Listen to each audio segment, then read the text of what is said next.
The skeptic who had the arrogance scared out of him. This is episode 19, part 2. Made a typo on the screen last week for last week's episode. Sorry, that was episode 19, part 1. This is episode 19, part 2. It was a typo. I don't know what to tell you. My mama raised mean kids, not smart ones. But Randy, good old mountain boy, and Stephen, a fellow that lived back over on the other side of Hickory,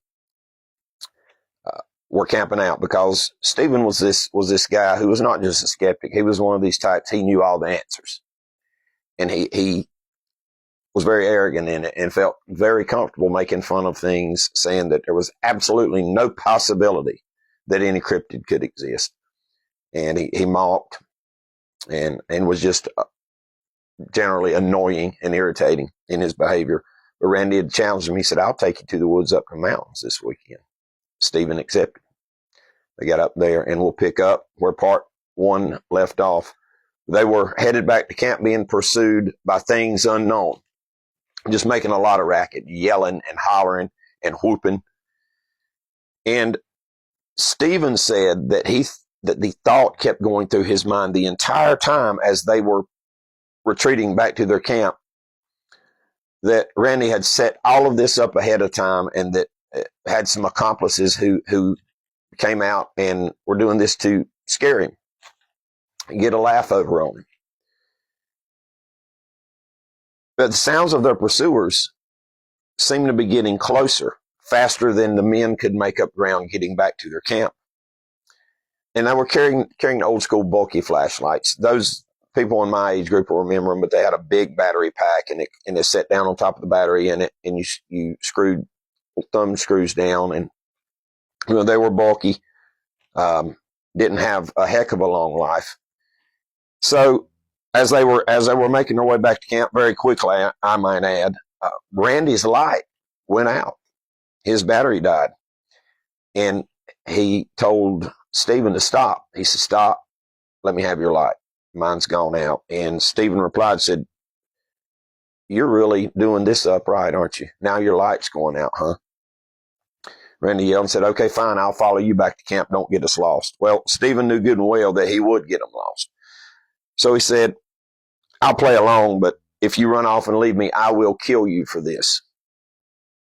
So Randy took the light, and the two men kept going. And they were crossing a creek, which was the last boundary they had to cross before they was back in camp.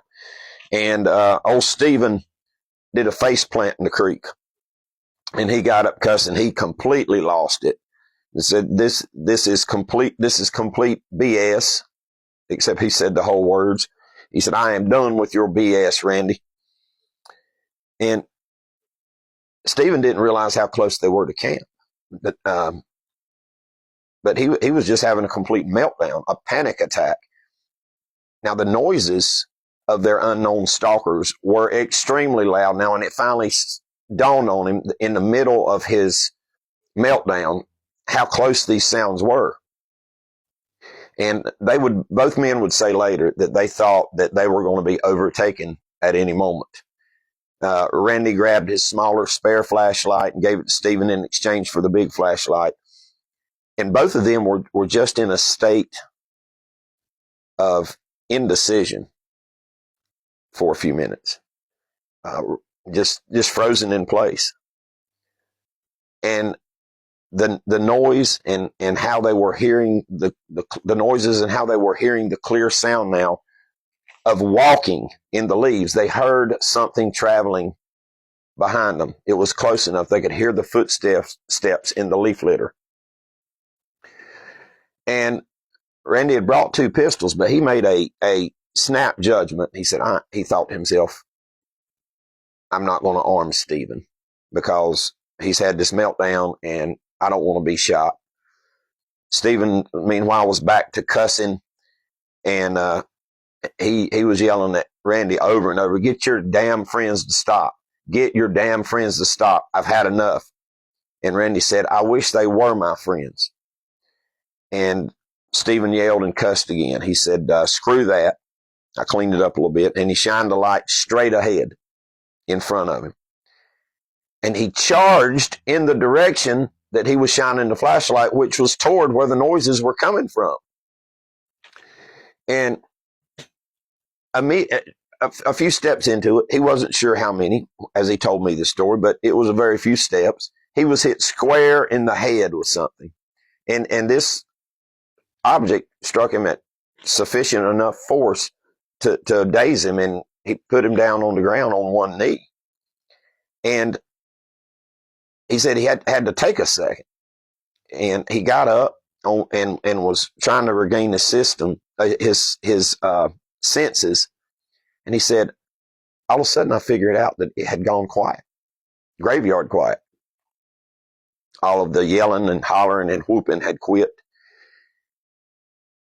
And Randy was approaching him, angry with him, first of all, for charging into the darkness.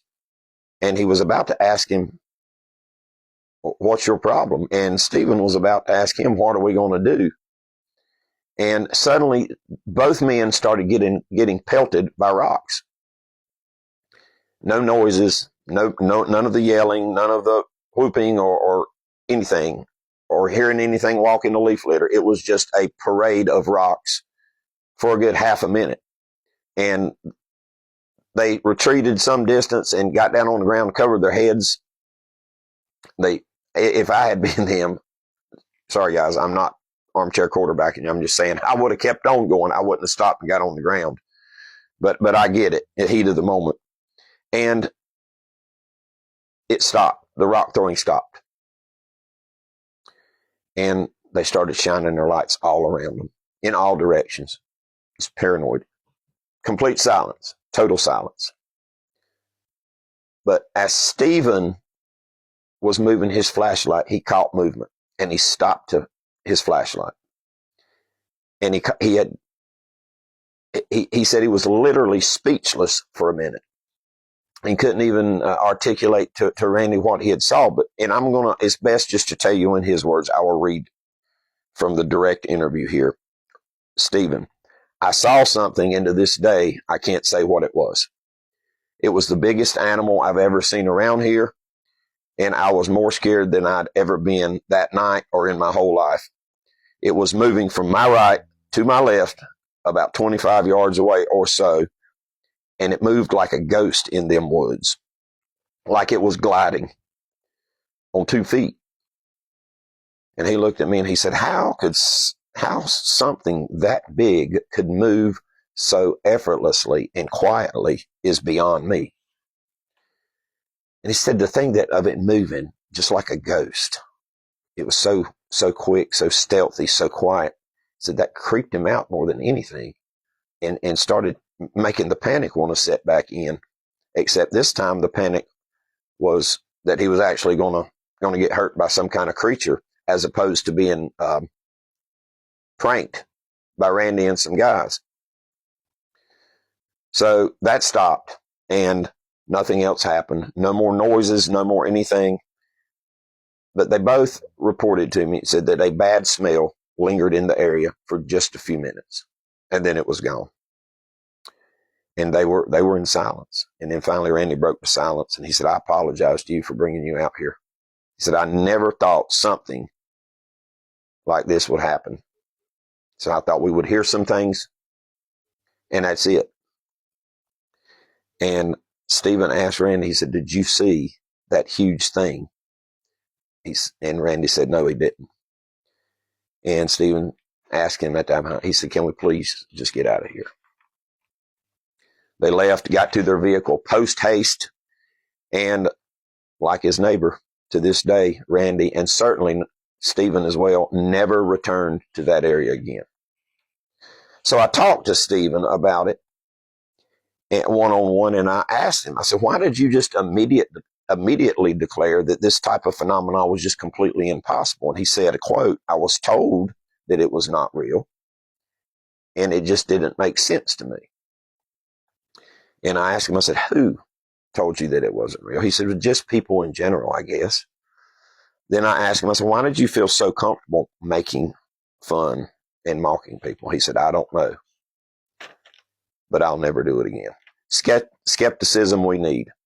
Mockery and arrogance and meanness we don't need. I appreciate you guys. I'll see you next week.